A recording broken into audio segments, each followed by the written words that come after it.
সুপ্রিয় শিক্ষার্থীবৃন্দ, আশা করি তোমরা সকলেই ভালো আছো, তোমাদের পরিবারও ভালো আছে, আমিও ভালো আছি। অনলাইন ক্লাসে যুক্ত হওয়ার জন্য সবাইকে ধন্যবাদ। আমি কার্তিক চন্দ্র রায়, প্রভাষক, মান্যতুর আইডিয়াল কলেজ। আমরা গত ক্লাসে প্রাকৃতিক ভূগোল দ্বিতীয় অধ্যায় থেকে পড়িয়েছিলাম মালভূমি।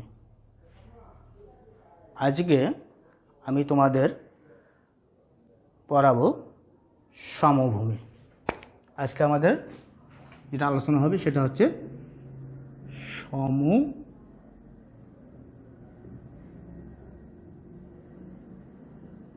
সমভূমি। সমভূমি কাকে বলে? সমুদ্র পৃষ্ঠের ন্যায় সামান্য উচ্চে বা একই সমতলে অবস্থিত বিস্তীর্ণ ভূভাগকে সমভূমি বলে। পৃথিবীর মোট ভূভাগের প্রায় অর্ধেক হলো সমভূমি। পৃথিবীর বেশিরভাগ সমভূমি উপকূল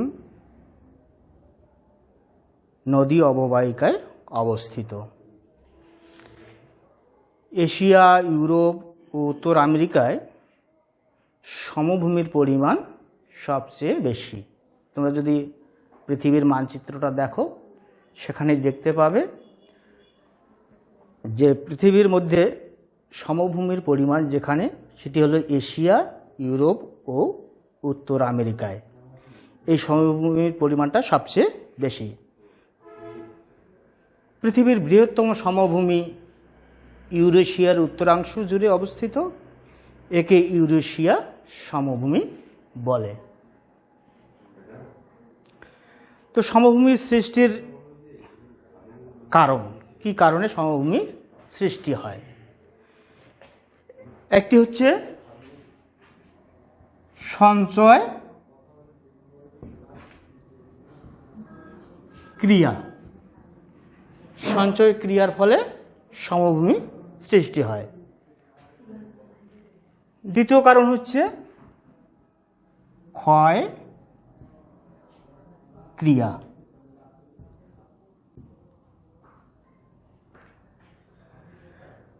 তৃতীয় যে কারণটি হচ্ছে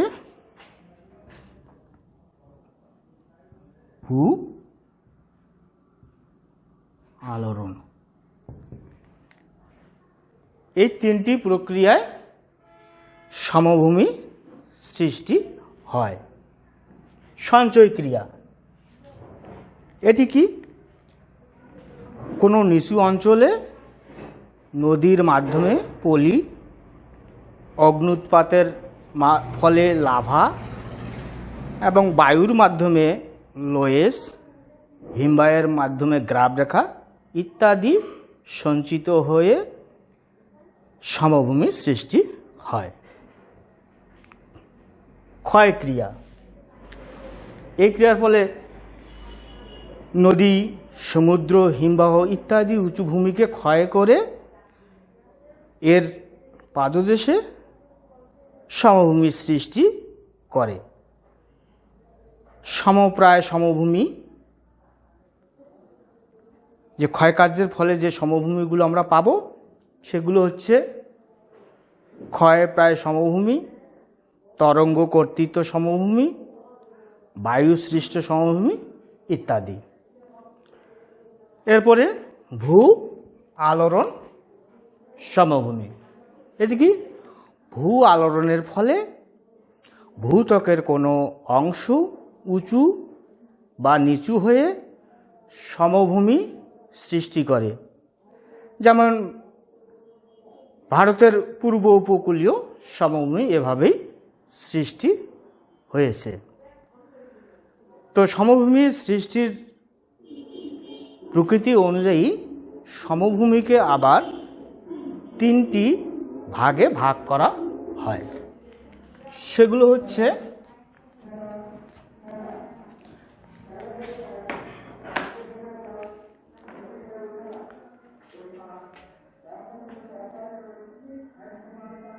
সঞ্চয় জাত সমভূমি।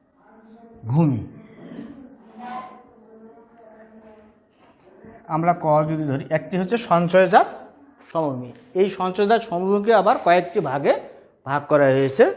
1 নম্বর, নদী বিধৌত সমভূমি। নদী বিধৌত সমভূমি। হিমবাহ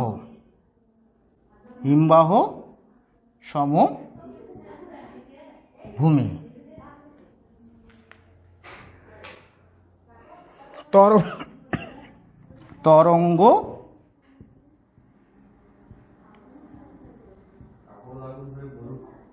তরঙ্গ কর্তৃত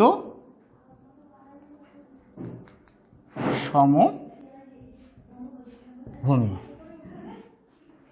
4 নম্বর হচ্ছে মরুময় সমভূমি।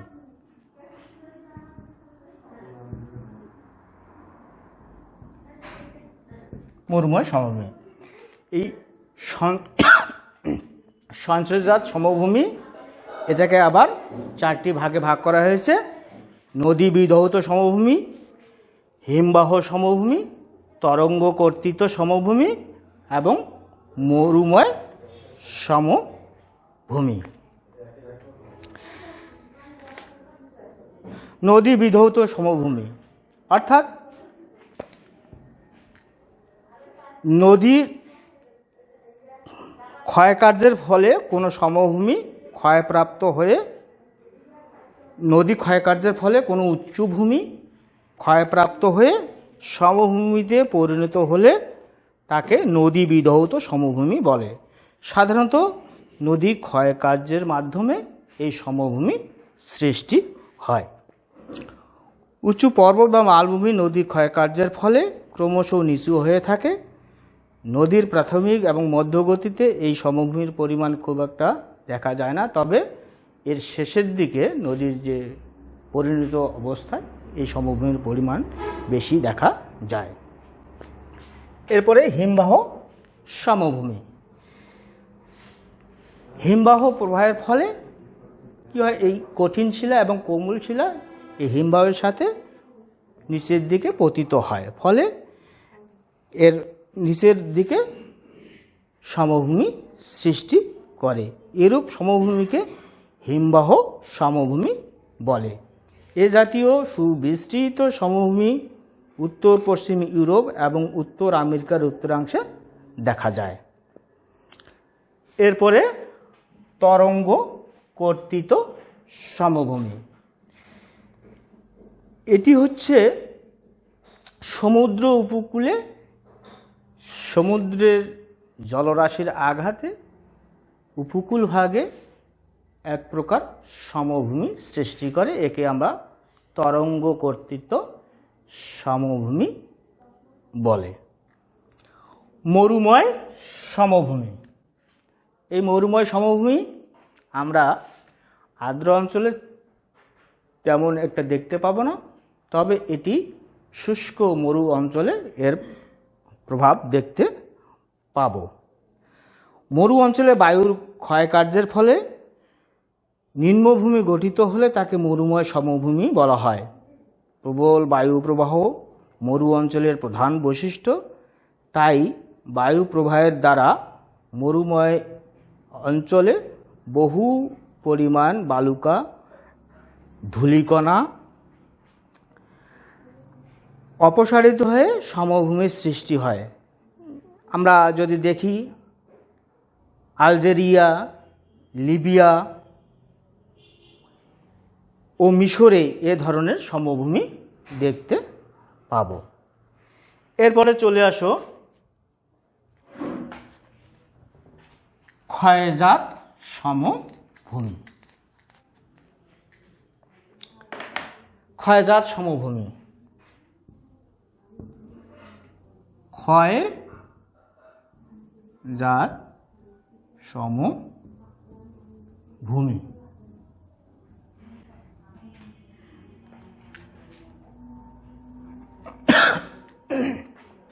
এই ক্ষয়জাত সমভূমিকে আবার কয়েকটি ভাগে, প্রধানত 5টি ভাগে ভাগ করা হয়েছে। 1 নম্বর পলল সমভূমি। পলল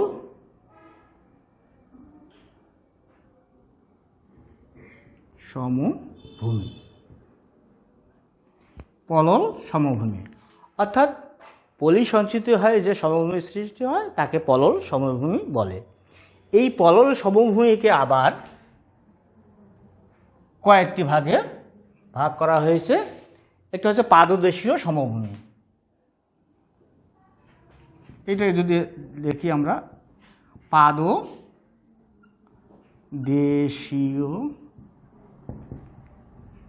সমভূমি, পাদদেশীয় সমভূমি।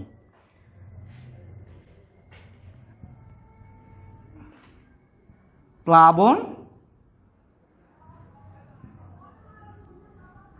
সমভূমি। 3 নম্বর বদ্বীপ সমভূমি। এই পলল সমভূমিকে আবার প্রধানত 3টি ভাগে ভাগ করা হয়েছে। একটি হচ্ছে পাদদেশীয় সমভূমি, প্লাবন সমভূমি, বদ্বীপ সমভূমি। পাদদেশীয় সমভূমি এটি কি? এই পাদদেশীয় সমভূমি হচ্ছে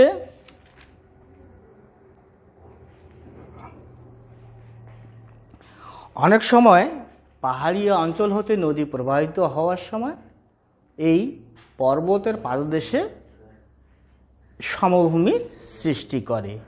একে পাদদেশীয় সমভূমি বলে। আমরা উদাহরণ হিসাবে বলতে পারি দিনাজপুর, রংপুর, পঞ্চগড় ইত্যাদি আমাদের হিমালয় পাদদেশীয় সমভূমি। প্লাবন সমভূমি। প্লাবন সমভূমি হচ্ছে যে নদী প্রবাহিত হওয়ার সময় দুকুল উপচিয়ে এর পার্শ্ববর্তী অঞ্চলে যে সমভূমি সৃষ্টি করে তাকে প্লাবন সমভূমি বলে। আমরা আমাদের বাংলাদেশে প্লাবন সমভূমি দেখতে পাবো যমুনা, পদ্মা অববাহিকা ইত্যাদি আমাদের প্লাবন সমভূমি। বদ্বীপ সমভূমি। বদ্বীপ সমভূমিটা কি? যে নদী যখন কোনো বৃহৎ জলাশয়, বিশেষ করে আমাদের বাংলাদেশে আমার বেশিরভাগ নদী কি সাগরে পতিত হয়েছে। আমাদের দক্ষিণাঞ্চল দেখতে পাবো বিশাল বঙ্গোপসাগর। এই পরিণত অবস্থায়, শেষ অবস্থায় নদী কোনো জলাশয়ে, বিশেষ করে বঙ্গোপসাগরে পতিত হওয়ার ফলে অসংখ্য নদী, শাখা নদী প্রবাহিত হয়েছে এবং এর বদ্বীপ আকৃতি সমভূমি সৃষ্টি করেছে। একে বদ্বীপ সমভূমি বলে। 2 নম্বরে আমরা হিমবাহ সমভূমি।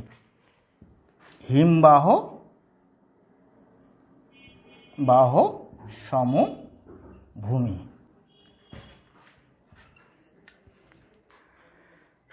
3 নম্বরে লোয়েস সমভূমি।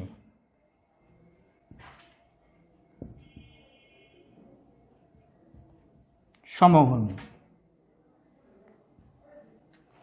4 নম্বরে আমরা হ্রদ সমভূমি।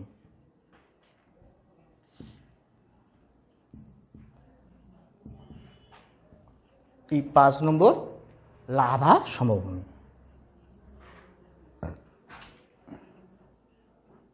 লাভা সমভূমি। পলল সমভূমিকে আমাদের আবার 3টি ভাগে ভাগ করেছি। ক্ষয়জাত সমভূমি আমরা প্রথমে পলল সমভূমিকে 3টে ভাগে ভাগ করেছি: পাদদেশীয় সমভূমি, প্লাবন সমভূমি, বদ্বীপ সমভূমি। এবং 2 নম্বর হচ্ছে হিমবাহ সমভূমি। অর্থাৎ হিমবাহ উঁচু পর্বত বা কোনো উঁচু স্থান থেকে নিচের দিকে প্রবাহিত হওয়ার সময় এর সাথে শিলারাশি, পলিরাশি ইত্যাদি প্রবাহিত হয়। এই নিচু নিম্নভূমি ভরাট হয়ে যে সমভূমি সৃষ্টি করে তাকে আমরা হিমবাহ সমভূমি বলছি। লোয়েস সমভূমি। এটি আমরা শুষ্ক মরুপ্রায় অঞ্চলে দেখতে পাবো। বায়ুর কার্যের দ্বারা কোনো নিম্ন অঞ্চল ভরাট হয়ে সমভূমি, বিস্তীর্ণ সমভূমি সৃষ্টি করে, তাকে আমরা লোয়েস্ট সমভূমি বলছি। হ্রদ সমভূমি এটি হচ্ছে যে নদী প্রবাহিত হওয়ার সময় হ্রদের সমভূমি সৃষ্টি করে, তাকে হ্রদ সমভূমি বলছি। লাভা সমভূমি, লাভা সমভূমি হচ্ছে যে আগ্নেয়গিরি উদ্গীরণের ফলে ভূ অভ্যন্তর থেকে শিলার বিভিন্ন গ্যাসীয় পদার্থ, লাভা, ভস্য, ছাই ইত্যাদি বেরিয়ে এসে এই আগ্নেয়গিরির চারিদিকে শীতল এবং কঠিন আকার ধারণ করে যে সমভূমি সৃষ্টি করে, তাকে আমরা লাভা সমভূমি বলছি।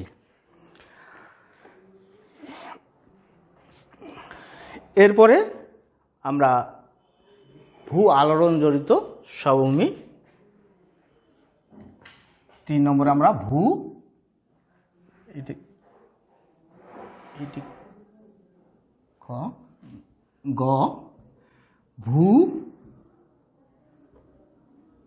ভূ আলোড়ন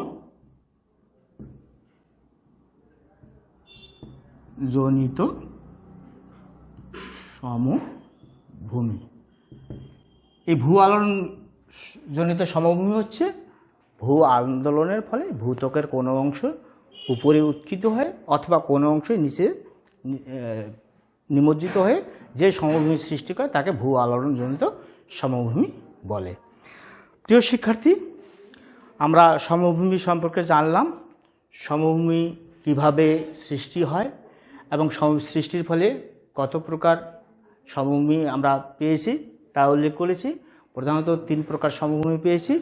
একটি হচ্ছে সঞ্চয়জাত সমভূমি, ক্ষয়জাত সমভূমি এবং ভূ আলোড়নজনিত সমভূমি। তো তোমরা আশা করি সবাই বই কিনেছো।